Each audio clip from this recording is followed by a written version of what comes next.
भगवान शिव कालों के महाकाल हैं। साक्षात मृत्यु भी उनका सामना नहीं कर सकती। वे मृत्युंजय हैं, अविनाशी हैं, आदि हैं, अनंत हैं। वे इतने भोले हैं कि अपने भक्त की पुकार सुनकर दौड़े चले आते हैं।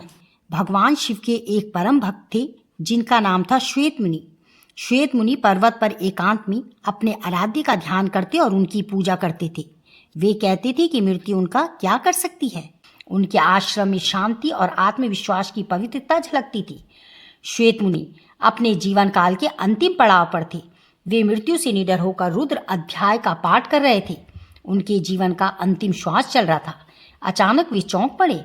उनके समक्ष एक विकराल आकृति खड़ी थी। पूरा शरीर काला था। उसने काले वस्त्र धारण करे हुए थे।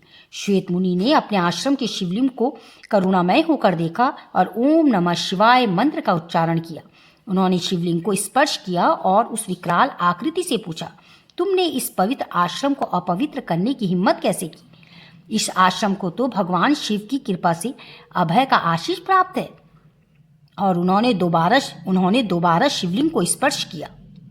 विकराल आकृति वाले काल ने अपना परिचय देते हुए कहा कि अब आप पृथ्वी पर नहीं रह सकते, आपको यमलोक चलना है। इस पर श्वेत मुनि ने शिवलिंग को अपने हाथों से कसकर पकड़ लिया।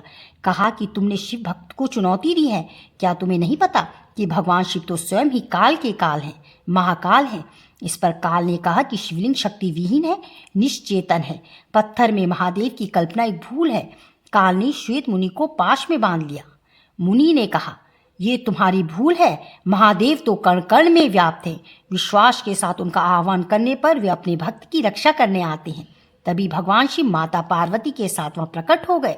उन्होंने काल को चेताते हुए कहा कि ठहरो, श्वेत मुनि की बात सत्य है। उनका प्रकट होना विश्वास के ही अधीन है। भगवान शिव को देखकर काल प्राणहीन समान हो गया, शक्तिहीन हो गया। श्वेत मुनि भगवान शिव की स्तुति करने लगे।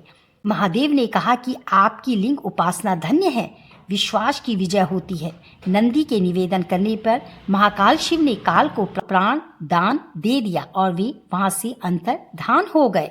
बोलो ओम नमः शिवाय, ओम नमः शिवाय, ओम नमः शिवाय।